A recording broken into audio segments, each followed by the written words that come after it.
Hi, welcome to the Truth Driven Life. I'm Pastor Angie Lynch, and we are on a series, How to Shelter in Place and Not Go Crazy. The topic of today's sermon is, Please Speak My Personality Language. Come on, take a look. Welcome to joining us for our live stream. We're continuing our series, How to Shelter in Place and Not Go Crazy. Today's message topic is, Please speak my personality language. Now, I kind of want to give a little bit of a background on why we're doing this and how is it going to help you. Well, the reason why we're doing this is because we're in quarantine. We're stuck at home, and we definitely do not want to go crazy. People are spending more time in more confined areas, and we're under a little bit of stress with everything that's going on. Typically, when I teach on personality languages, what ends up happening is one of the biggest questions I get is, why me? Why do I have to do it? Why am I the one that has to make the concessions? So I want to just rebuttal that before we even get into this. So let me see. If you'll turn to Proverbs 18:2, there is so much that the Bible has to say about how our heart and our attitude is to be about in regards to other people. Remember, we're not looking to be doormats, but we're not looking to be rebellious and bitter either. There is a lot of in-between room. And kind of, one of the biggest things that I talk about is having empowered thinking versus powerless thinking. And especially in relationships, we need to have powerful thinking. We need to have empowered thinking when we're conducting relationships. Why? Because then one of the key things is I begin to feel responsible. And when I feel responsible, I can make empowered choices. If I think it's not my fault, it's not my responsibility, then everything ends up on the other person. And if the other person is the problem, the other person is the solution. So let's not do it that way. Let's read the scripture. Let's go to Proverbs 18:2. A fool has no delight in understanding, but in expressing his own heart. Think about it. A lot of times when we go into communication, when we go into a conversation with somebody, what are we doing? I always tell people I say, stop and listen. Many times when we hear somebody talk, we're not listening. What are we doing? We're formulating our own argument. We're trying to come up with a response before we truly listen to what the other person has to say. And that really is a very selfish mindset towards somebody speaking, towards listening, towards that relationship. Why? Because when somebody's speaking, they're just talking. It's not taking anything away from you unless you have a powerless mindset. If you have that powerless mindset, then what ends up happening? You begin to think that they have some influence, they have some power, they have something over you, or they're going to take something away from you. And that is not true. That is not true. What you can do is you always are in control of how you're going to choose to respond to somebody. Another thing I'd like to say is, don't let somebody define your character. Like, if somebody else has a certain action that's not okay with you, don't change your character in response to that. You stay solid and steady with your character. And that's kind of what I mean by that. Don't let the situation or don't let another person alter who you are in the character sense. If somebody else is lying, it doesn't mean it's okay to lie back. If somebody else is raging, it doesn't make it okay to rage back. Many times in our relationships with each other, when we get in what I call survival mode or self-protection mode, we become the worst versions of ourselves, and we don't have to do that. And when we learn other people's languages, that's why we've been on this. We've been on Please Speak My Love Language, Please Speak My Apology Language. Today we're doing Please Speak My Personality Language, and next week we're going to be doing Please Speak My Learning Language. We're going to learn how to hear other people, truly hear them in what they're saying, because if you don't have a proactive mindset about listening, what's going to happen is you're going to write the narrative. You're going to go off your feelings and you're going to say, wow, if I did this, this is what I would mean. Or if I didn't do this, this is what I would mean. Well, you're not the same people. You're different. So you can't project onto other people. You're a different person, you're a different personality, you're a unique person made by God, and we all have commonalities, but we also are very, very different. There's nobody on this earth that has the exact same experiences that I do. There's nobody on this earth that has the exact same experiences that you do. We're a hodgepodge, Heinz 57 of a lot of different things. And if we begin to understand that, wow, when somebody speaks, I don't have to take everything on. Then we're not so personally attached to it and we can listen better. Many times, whether somebody likes you or whether they don't like you, it's really based off of their experiences. If somebody doesn't know me, and I mean know me, then why should their opinion be higher than, say, my inner core? If you ever notice, one thing that happens a lot of times is there can be somebody that'll say something, and really what it does is you have a wound already and it sticks in that wound. And instead of listening to the 99 people around you that speak into that positively, you'll take and magnify the opinion of the one person that says something that corresponds with that wound.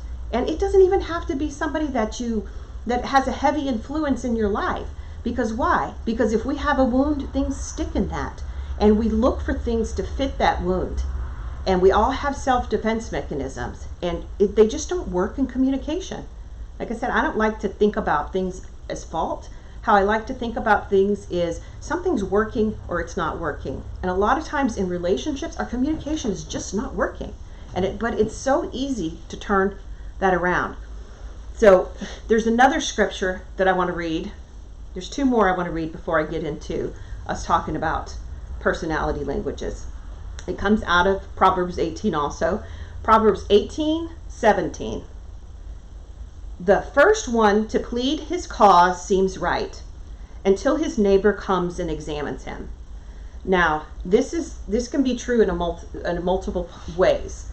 If you ever know, I would caution you, if somebody comes to you and gives their side of the story, wait, because there's always two sides of a story. Well, there's really three, but for argument's sake, we'll say there's two sides of the story. And if you ever notice somebody coming to you and them telling their version of the story, you're like, oh my gosh, I'm outraged for you. But then if you can listen to the other side of the story, then a lot of times people switch teams. That's why it's crazy, but a lot of times where people's minds go is the last person that spoke to them. Do you know people that it really is the last person that says something to them is what they end up believing? Why? Because of the scripture that we're talking about. And so you always want to get all sides of it. Now, this also pertains to us personally. I might think I'm right, and if I don't ever take the time to listen to the other person's side, I'm not going to see their point of view because they could have a very valid point of view. Now, I'm not talking about conflict where people are being ugly and people are tearing each other down. I'm talking about healthy conflict.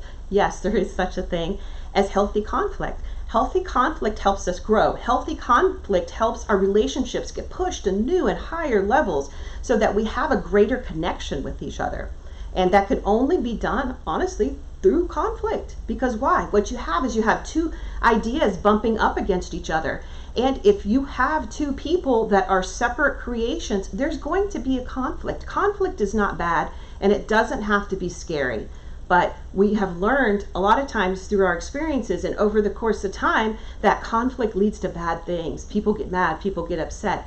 Well, yes, people get upset, but they also get okay again.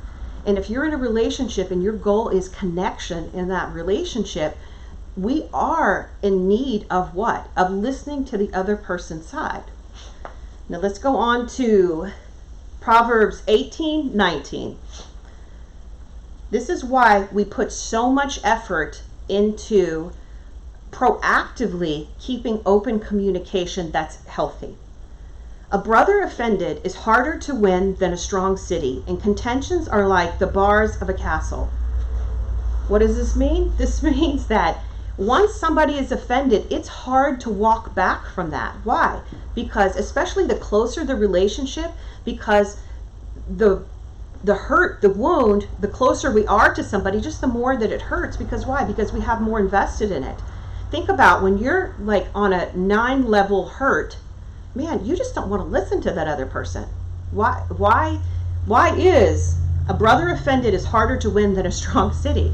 Because why? Because then we have our walls up. Then our defense mechanism are in hyper mode. We aren't looking to that situation. We've got our emotional adrenaline going at that time, and we're seeing things through our hurt lens. And so what ends up happening is we're not hearing things correctly. Have you ever, this is funny, I had a situation at one time where an email came in, and I read the email, and I was offended. It was terrible. And I remember, I know enough about myself to say, you know what, I'm going to put this email aside for a couple hours, and in a couple hours, after my emotional adrenaline, after my anger, after my emotional intensity is gone, I'm going to reread it. I'm going to try to reread it through a different lens. So let time pass, go back and read it. I promise you, if you make that a practice in your life, it can come across totally different. Whatever emotional state you're in, and gosh, if you get triggered, like when you're receiving information and communication from other people, it's so easy to take up offense if you're already a little bit raw in an area, or if you're already under a little bit of stress, or if the relationship is under a little bit of strain. Like, it doesn't, just because you feel something doesn't make it true. Doesn't make it untrue, but it just doesn't also make it true.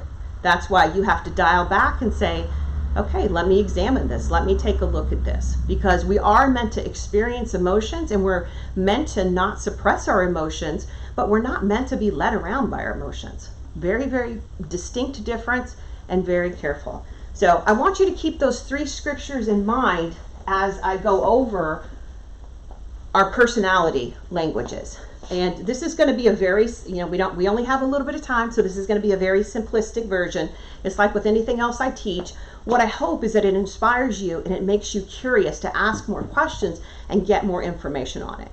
Now, on Wednesday night, we do a live Zoom, and we'll be going into more about this, some more details, and we're going to kind of have fun with it. We're going to do different little situations that I'll describe, and we'll pick which personality languages are speaking in there, and kind of give some tips about how to deal with different personality languages. So make sure you check back on our page, or just check back for, we meet online 7 by Zoom. If you're not on our mailing list, get on our mailing list, because then you'll get an email about it. So let's take a look. So think about it this way. I want you to picture a circle, and in the circle, I want you to divide it in half, top and bottom. Because this is a simplistic way of us figuring out which quadrant you're going in. So we take a circle, we divide it in half. There's going to be the top and the bottom. I want you to ask yourself this question. Now, this doesn't necessarily have to do with introvert and extrovert. So I don't want you to think of it through that lens. I want you to think of it more like about a motor. Say everybody has an internal motor. Is your motor outward? Is it faster paced? Is your mind hop, hop, hop, hop, hop? Do you express yourself verbally? Does your energy go outward? Or, that's the top part of the circle. On the bottom part of the circle, neither one's good or bad, right or wrong, they're just different. Everybody is unique. So on the bottom half, does your motor run at a more constant hum? On the top, it's a little bit more of a fluctuating hum. On the bottom, it's more of a consistent, steady hum. More of a, like I would say, not a slow pace, but a steady pace. That's an important criteria, a little bit different than the top. The top's a little bit more erratic, can be higher energy, lower energy, super, super high, and it fluctuates a bit more. And like I said, the energy's outward on the top part of the circle. On the bottom, the energy is inward. That means, what do? I process internally. I don't really speak up until what? Till I have my thoughts in order. Whereas if you're on the top part of the circle, what happens? It's just kind of like thought, mouth, out. And that's a difference. So kind of ask yourself, do you feel like you're on the top part of the circle, or do you feel like you're on the bottom part of the circle? Remember, one's not good, bad, any different, any better. It's just what we're trying to get is the baseline for what comes most natural to you. Now, some people will find that they can kind of operate in a mixture of both, and that's fine. But what we're getting at, we want to just see, okay, what is my most natural, comfortable, organic, natural state? And it's not that you're going to be stuck in that pigeonholed in that area, but we just say, because we can't, even though we can operate, and that's the one thing, what I'm teaching on is the disc. And one thing I love about it is we can learn to raise and lower different traits in our personality, but we always, what I'd call, have a home base. And our home base is the most comfortable to us. Now, I can, a little bit calmer, I tend to be a little bit more excitable. I can lower my excitement energy and be a little bit calmer, but it's not my most natural state. When I get excited, I'm just excited. But there are some people that their excitement looks more steady and doesn't really look like, excited. So there's differences there. Now, remember, decide whether your energy is outward or whether your energy is a little bit more reserved and pulled inward. Not that, because here I think is a little tie-up about sometimes people don't realize you can be an inward person and have a lot going on. Like, it's not that you're not thinking a lot or in touch with a lot. It's that energy is focused inward and you're not really letting anybody in or sharing it with anybody during those times. Whereas if you're an outward energy person, what ends up happening? The world knows. It's on your face. People can't miss it. So the people on the top, a little bit more easy to read. A little bit, the people on the bottom, a little bit less easy to read. So now, I hope you've decided whether you're on the upper half or the lower half. Now we're going to think of the same circle, and let's think about, I think that the the directions will be different. Okay, this is my right side, so I'm going to point on this right side. On the right side of the circle, these are the people-oriented people. Now, on the left side of the circle, because remember, think of a circle, let's divide it in half, left and right. On the right is a people-oriented type person. On the left is a task-oriented type person. So we have these two things to consider now. If I'm a people-oriented person, what is important to me? Ask yourself, is getting something done or harmony in the relationship more important to you? Now, both can be important to you, but remember, our criteria is with all things being equal and not under stress, what feels most comfortable to me? I like everybody to get along, or I like to get things done. And so if you're on the right side, you're people-oriented. Now, let me talk a little bit about the task-oriented. If you're task-oriented, what ends up happening? It's interesting because a lot of times task-oriented people can look like they don't care about people, but it's just a different way of thinking. How do task-oriented people take care of people? They get stuff done for them. And that's how that is. It's not that they don't care, but they have a different method, so to speak. They have a different process. Remember, one's not good, one's not bad, and you can operate in both of them, but at the same time, let's figure out which is your primary, most natural, authentic way to do that.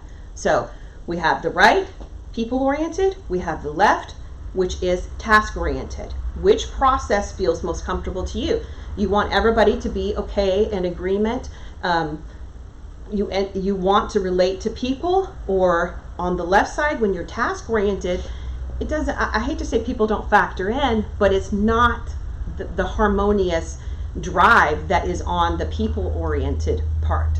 Now, we're going to talk a little bit about each one individually, and it might be the difference between, say, like a salesperson and like an accountant. An accountant is what? And I'm not saying that if you're an accountant you have to be in either one, but it's just it's the strengths that are used for each occupation. A salesperson is going to kind of have to be somewhat people-oriented unless it's more of a technical salesperson. And then they're still going to have to be able to get along with people. So if you're on the people side, then that's going to be a very important asset if you're a salesperson. If you're a task person and you're an accountant, those are going to be skills that you're going to need to do, because you're not really dealing with people, you're dealing with numbers. Even though you do deal with people, it's learning how to interact with data, with facts, and there's goals, and it's just so a little bit different. So I want you to put the upper, the lower, the right, the left together. And I want you to think of quadrants. Now, in if I'm looking, it's so funny, I didn't think about orientation, but if I'm looking at a graph, the first one right here would be a D. Now, if you're used to the Hippocrates one, then a D would be a choleric. So the D, what does a D do? Well, I'll go into that in a minute. Let me tell you which part's in the front. So if you're in the D, what is that? Your energy goes outward and your task. So outward energy, task. Let's move around the circle to the second quadrant, well, actually in math it would be the first, but that's fine. Over here in this quadrant, what would it be? This would be, my energy is outward and I'm people oriented. I'm people focused. I'm people driven. So then I go down to the next quadrant, and what happens in that quadrant? This is I'm more reserved. I'm less, my energy doesn't go outward, it goes inward, and I'm still people oriented. Then I move over to the last one, and in the last one, what ends up happening? What ends up happening is I'm task driven, and I'm also on the reserved. I'm in the more internal. My energy goes inward. So kind of think of it that way. Like I said, if you're used to the, I believe it's the Hippocrates model with the humors. D would equal choleric, and I would equal sanguine. Over here, the S would equal phlegmatic, and the melancholy would equal the C. So remember that. We're thinking about a disc as we turn it all, if we break down the disc, here's a D, here are our I's, here are our S's, and here are our C's.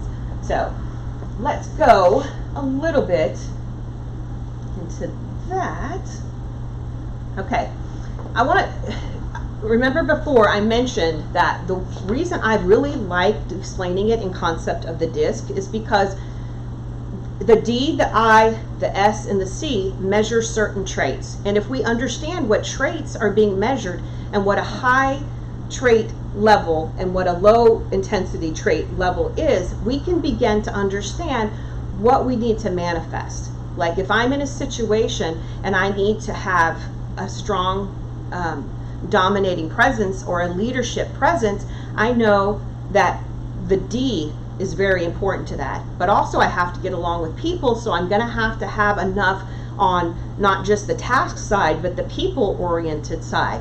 So then I go over to the I, which is influence, and then I check what my S is, and S is a supportive or a pace. Like if we understand what we are naturally, and if I understand what somebody else is naturally, and it's really easy. If you begin to practice and you put your mind to this, it's so easy to pinpoint people. So you kind of have a quick list right off the bat to know how to speak their language, how to get in tune with somebody very, very quickly, because it's apparent. You don't have to listen long to be able to hear it come out in people. And if you're putting attention to that instead of attention to what you're going to try to convince them of or what you're trying to talk them into, or if you get rid, in other words, if you get rid of your agenda and you really truly listen, the rapport will come very quickly. So be thinking about this. The D, what that measures is how a person solves problems and responds to challenges.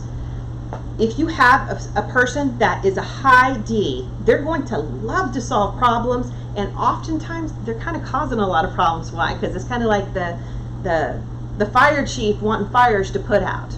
And they also like to be challenged. They like to do something difficult, something that people haven't done, that when you have a high level of D, you just want to be aware. Why? That measures your intensity level for problem solving and for how you respond to challenges. Now, say, conversely, if you have a low D, you don't like to deal with problems. Like a D, if you think about its opposite on the circle, that's going to be the S.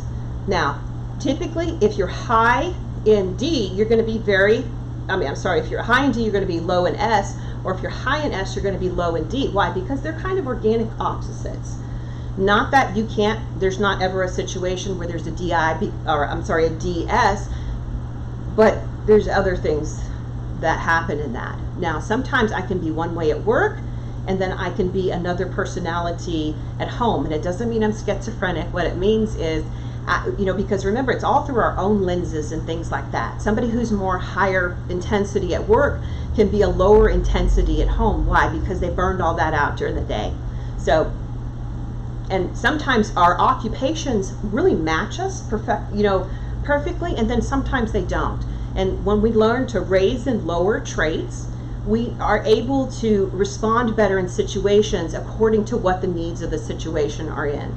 So remember, the D, it's going to measure how you respond to problems and challenges. The I, it measures how a person attempts to influence or persuade others. That's why one of the biggest occupations in the I category, actors, real estate people, salesmen. Why? Because any occupation that requires a lot of lawyers, if they're if they're in the trial type lawyers, what are they? They're a little bit of a showman. Why? Because it measures how I attempt or I don't attempt to influence people. If I highly attempt to inspire and influence people, my I is higher. If I don't have that need, and I'll say not even that you don't have a need to inspire other people, you will just do it differently. You won't be an outward thing. It'll be more of an inward thing, and it looks very, very, very, very different. Because say if you're on the bottom half, it's not that you don't want to persuade others, you just have different means to do it, and it looks very, very different. Now let's go on to the S. What does the S measure? The S measures pace. Now an S type, if you're singularly an S type person likes things routine and likes things very, very steady. They don't like a lot of change. Not that they can't get on board with change, but change has to be slow. I always think of it like turning a ship. If you have an S, you want to start turning the ship way before you need it to turn. Why? Because they need to get comfortable with the new routine. They need to get comfortable with the change. S's do not like change. Remember, it's kind of opposite from the D. And S's, it's not that they, like I said, it's not that they don't get on board, because S's are incredible and they are very supportive type people. But you have to give them a minute. You can't turn on a dime. Like say on the upward part of the circle, you can kind of more turn on a dime. The lower part of the circle, they like a more steady pace. And that is very, very important. Now, what does C measure? C measures caution. And C is all about how a person responds to rules and regulations that are set by other people. Because this is an important distinction. If you have a C, they are perfectly comfortable with the world that they have set up. They like an orderly world. They like a world where things make sense to them. And they don't really like, just like I would say with the S, they like a world where, one, it's harmonious, and two, like everything is expected. Everything runs as routine.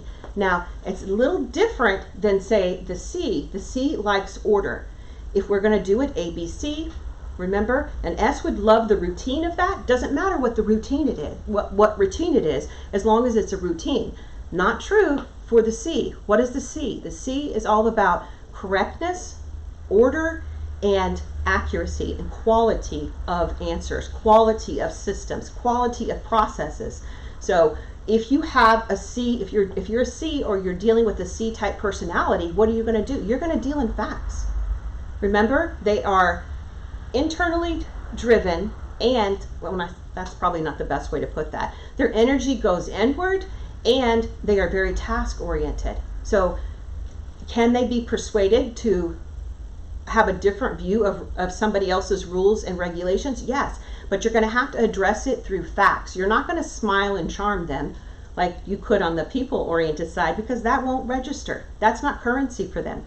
Facts are currency for them. So I want you to remember that. And hopefully, we've gone through this pretty quickly, but if you have more questions, email us and we can send you more information about it, and join our live Zoom on Wednesday, because we'll go through it even more. So remember, D, I, S, and C. And I'll talk a little tiny bit about those.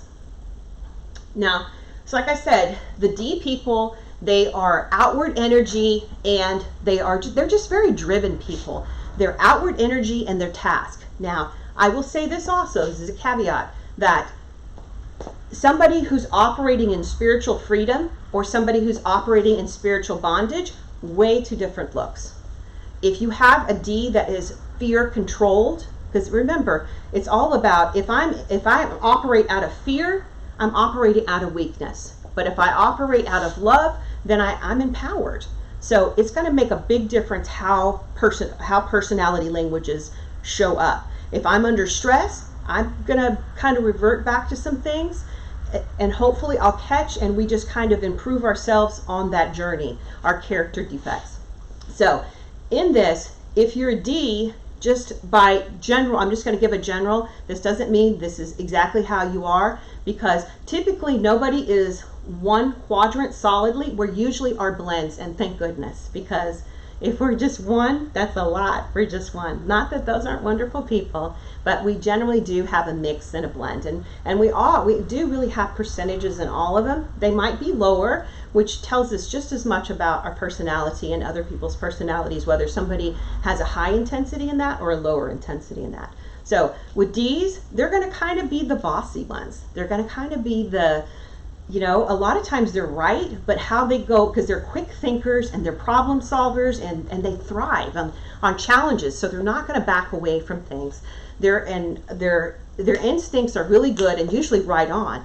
But I will say some of the negatives is how they go about it sometimes can be overbearing. So that's a case of, like, a D can have really, really excellent leadership, or they can be a tyrant. And that's two different looks. So that's a little bit about D. Remember, it kind of measures how I deal with problems, and it measures, if we had one word, dominance. Like how much I feel like I need to dominate a situation, take over a situation.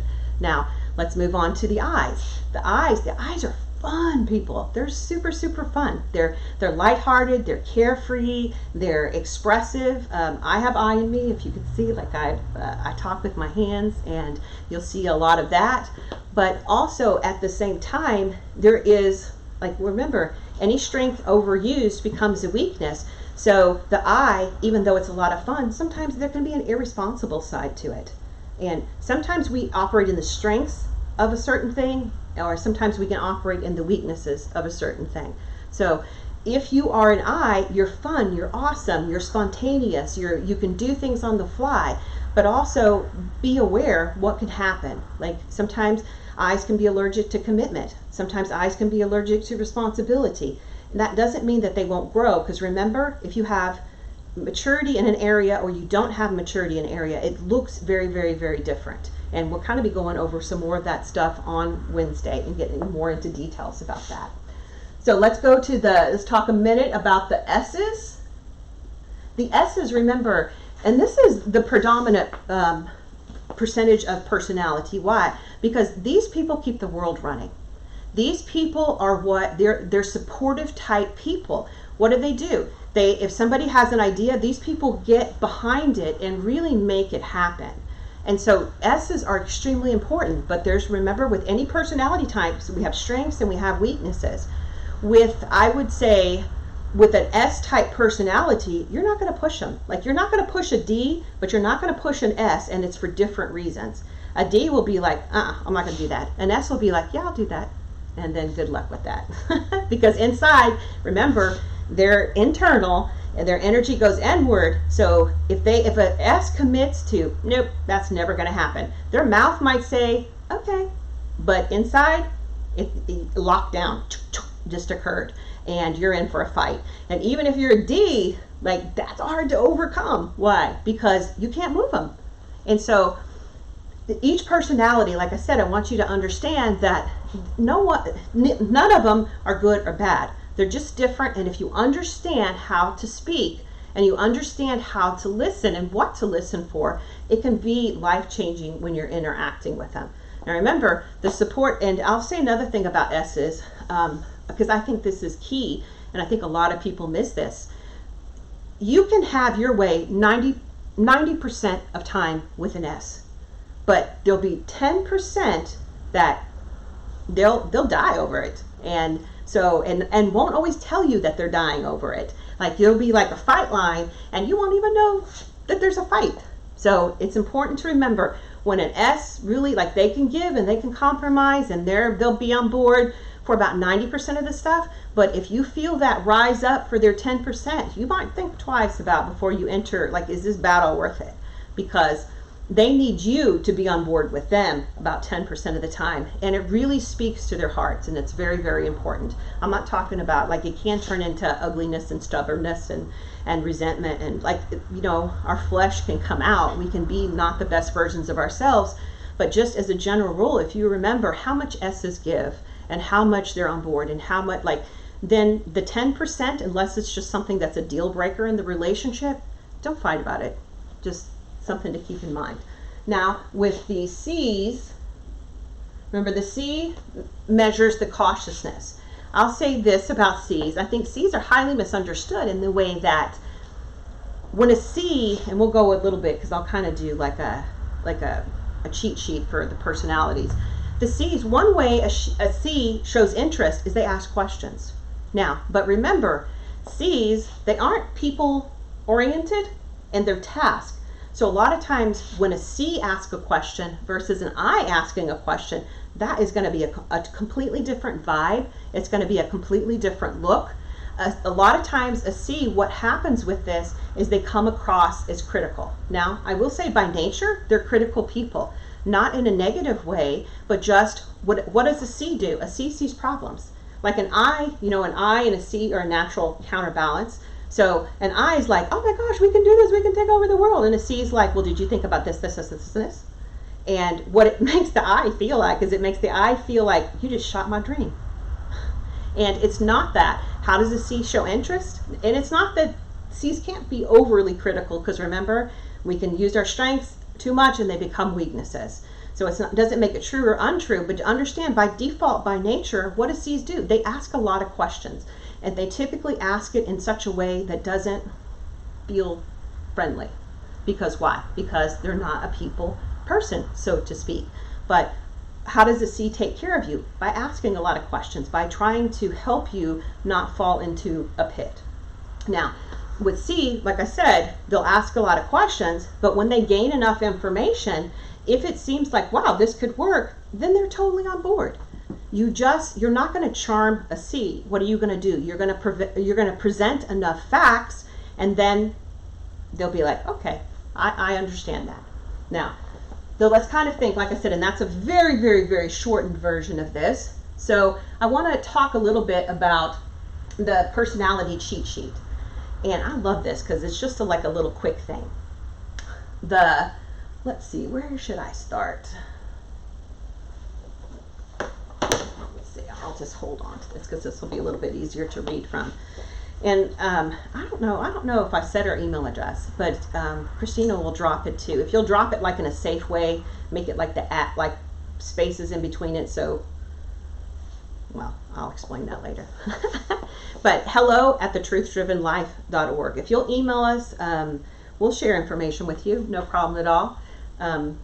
So the D, what are D's oriented? They're task oriented. They're an outward responder. They process quickly. They're open to change. They will push through conflict and they will push through for change. And depending upon where your D level is, that can feel a little intense. If you have a lower D level, that feels like a lot. Now, if you're an I, it measures inspiration. Now, they're orientated towards people. They're an outward responder. They process quickly, very open to change, and they will push through conflict if they see that it's beneficial to them or to the situation. I would say the D is more goal-oriented, definitely task-oriented, and the I is more people-oriented. The S's, they're people-oriented, they're an internal responder, they process slower, and by slower, I don't mean that they're slow people. What are they? Remember, the bottom part, and especially the S, is about pace. So they're resistant to change. Remember, if you have somebody on the lower half, if you're on the top half of the circle, and you have somebody on the lower half of the circle, and whatever you share with them initially, you will feel a resistance. But don't take that as a no. Just understand the C needs more facts, and what the S needs more time. It doesn't mean that they're saying no. It doesn't mean that they're not excited about it. It doesn't mean any of that. It just means how they process things are very different than the top part. So the C, task-oriented, internal responder, processes slower, resistant to change, avoids conflict to control the outcome. Now, and probably on Wednesday we'll talk about this. We'll talk about what I call tiebreakers. And in tiebreakers, because some traits can feel like, oh wow, this person feels aggressive. A C can become extremely aggressive. It doesn't make them a D. But if there is a C and they're under pressure and they're under stress, they will become hyper controlling as a way to control the outcomes of things. Because remember, they get into fear, and when you get into fear, then you're like, oh my gosh, nobody's going to be on board with this, so I'm going to control it. And each one tries to control it a different way. Now, I'm going to go over, let's see, on the personality cheat sheet, basic fears. D's have a natural fear of being taken advantage of. D's cannot stand to be taken advantage of. And like I said, these are kind of key phrases that you might want to look for when you're talking with people. And understand too, like I said, we're usually never one. We're usually a blend. We can be a blend of two or a blend of three, and we usually have a primary. So the I, their basic fear is fear of rejection. Like as humans, we all basically have a fear of rejection. The I, because they're so people-oriented, they place a higher priority on what, it's pouring down, right? Ooh, it might get loud. Sorry, the audio, it's pouring down now. But the I, they care about what other people think. Basic fear of an S is loss of security. Remember, they like that stability. They like that same routine, that same pace. And a lot of times how we read that is, oh, they don't, they're resistant. But remember, on the lower half of the circle, it's not resistance. They have a different process. Basic fear of C. If you have a C, if you're dealing with a C type personality, be very, it's interesting. It's like a double-edged sword. They appear and come across as highly critical, but they're so tender inside, and they really are very extra sensitive. I would say, like the I's, they're extra sensitive to criticism, but for different reasons. The I is sensitive to criticism because they care so much about what people think. C's, they don't really care about what people think. They care about what the people most important to them think. But the C cares about being correct. The C, and not, I wouldn't say that, I mean, it can be in a dysfunctional way, but it's not necessarily in a dysfunctional way. Remember, their theme is like, I want things to be quality. I want things to be correct. So when they feel like they've made a mistake, like, all of us can deal with perfectionism, but perfectionism is really hard on those C's. Because why? Because they take it, it's one of their fears, like, wow, I don't want to be wrong. And not necessarily, like I said, there's an unhealthy way not to be wrong, but there's also just a kind of a generic default where it's like, wow, because of how my personality is made up, it's extra wounding and it's extra painful for that to happen. Now, due to time, I am not going to go on with that. Let's see. Just lost my marker. Okay, I know where it was. So what I want you to think about in this coming week, I really, really want you to dial into, like, I hope you do join us for our live on Wednesday, because it is so important to begin to understand, for one, ourselves, and then how we relate to other people, for the scriptures that I read before. And also, I want to read this before I talk about our challenge. Let's go to Romans 14:19. Therefore, let us pursue the things which make for peace and the things which one may edify another. Like I said, when we're wounded, a lot of what comes to our mind is like self-preservation and thinking about myself and how can I keep me safe. But when we begin to operate out of fear and instead of love, it changes and alters the way that we think, and it definitely changes and alters the way that we interact with each other. If I can tell myself that, wow, you know what? God is my source. God is my provider. If you think of like a structure, God's opinion of you, He has set your identity. He has set everything who you are. He has set your value. No one speaks higher than Him. He said it. He created it. He made it.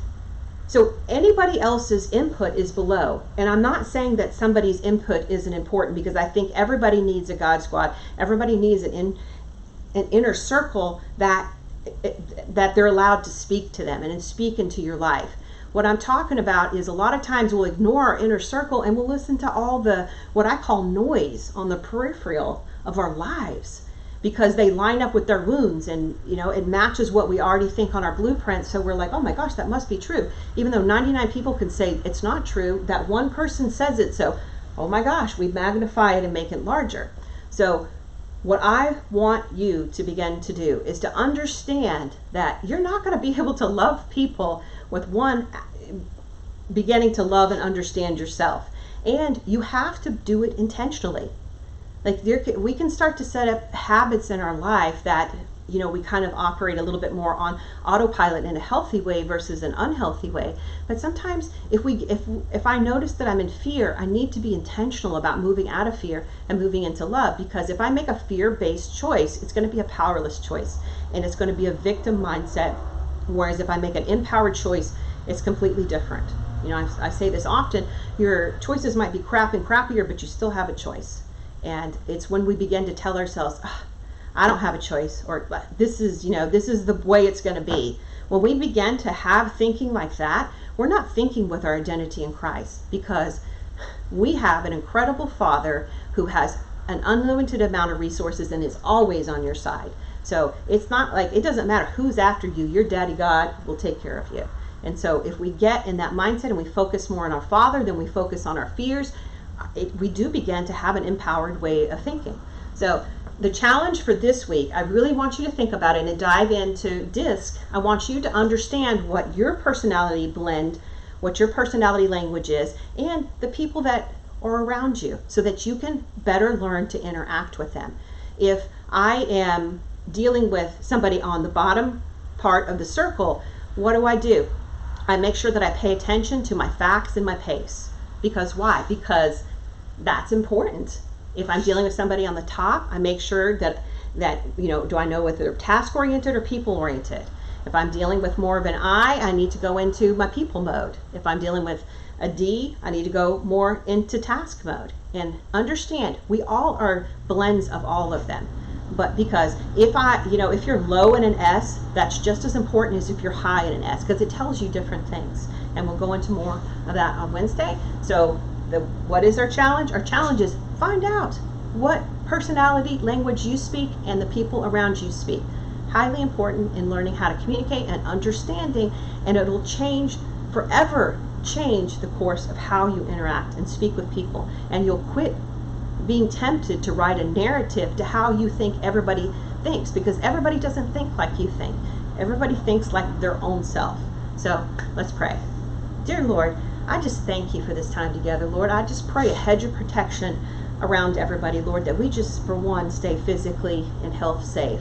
And Lord, I just thank you for your spiritual blessings that you bless us with, Lord, that you rain down knowledge and revelation, Lord, that we may open up to hear kingdom ways, Lord, that we trade our worldly thinking for kingdom thinking, Lord, and that thank you for giving us a heart to love people like you love people.